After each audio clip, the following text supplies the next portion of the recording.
are, you know, out of normal life I really was when I came back. But now they have a lot of counselors and everything, and I hope it helps. But war does have an effect on anybody. No one can go through that stuff and not be affected. But I was lucky enough to have good family and friends, and married a lovely woman, and had a wonderful life. I have here that you were a captain. How did you climb to that rank? I didn't climb.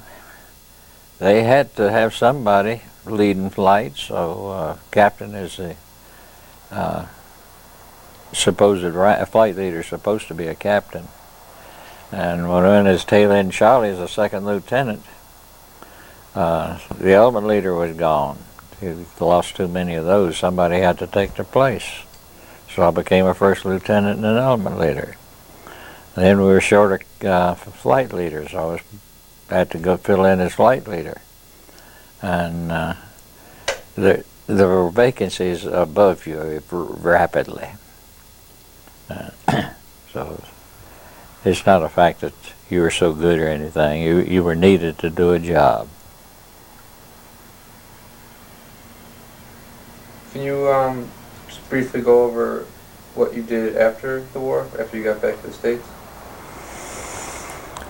Well, after I got back, I was sent to Pinellas, Florida, as squadron commander of a gunnery school. And Ding Howe Howard won the Medal of Congress, the Congressional Medal, as people call it, there flying out of England. He was a group CO and I was a squadron commander. And we had quite a good time there. We had a lot of planes to fly, and we finally learned how to shoot, I guess, and we got better scores on gunnery than we used to. But it was fun until they had the point system. You accumulate so many points, you are eligible for discharge when the European War was over. Well, I had about 4 times what the number to get out was. They said, well, you're declared essential. You can't be discharged. So here were these guys with half the points I had going home. I was sitting there still serving.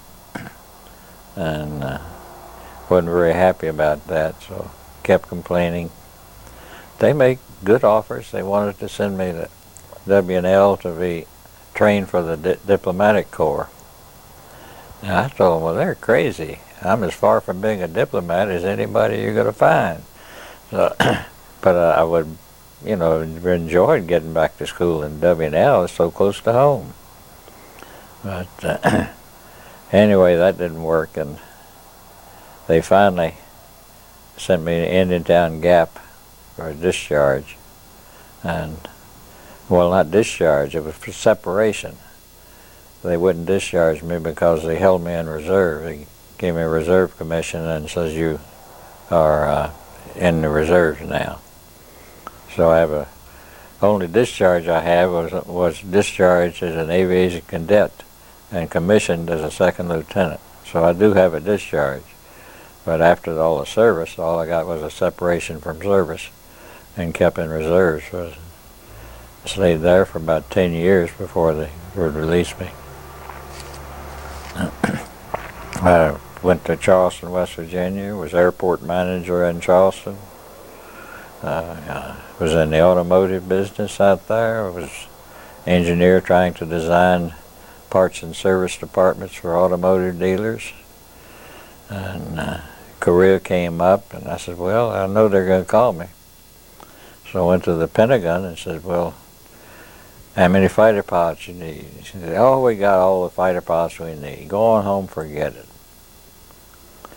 So we moved to Roanoke. After we've been here about a week or so, here come my orders. Active duty orders returned.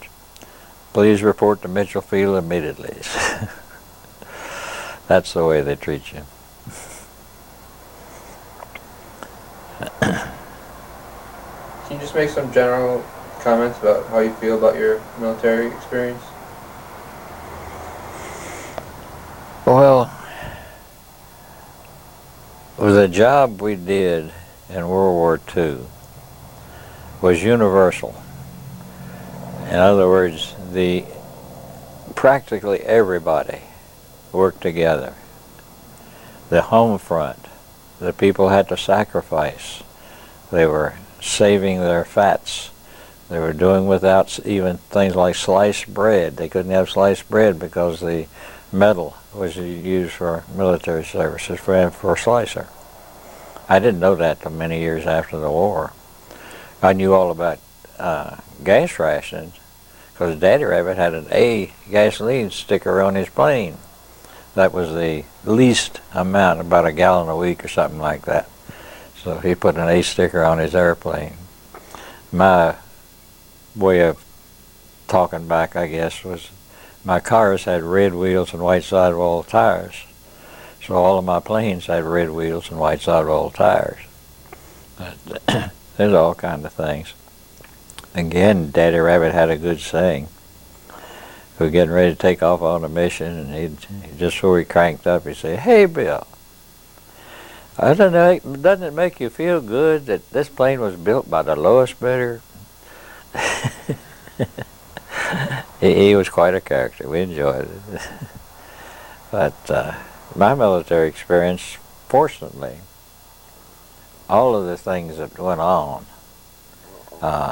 the good and the bad, and there was plenty of both, blended together, and over time you were able to sort it out and not concentrate on the wrong ones. It was 20 years, I guess, after the war that any of us felt much like talking about it, because the bad would be rearing up. But after that much time, we could get together and really have fun, enjoy swapping tales and so on, which we thoroughly enjoyed as a group. We had many fine reunions. Well, those are all my questions, unless you have anything else to add. I think you had too much. You better taper off now. All right. Thank you very much.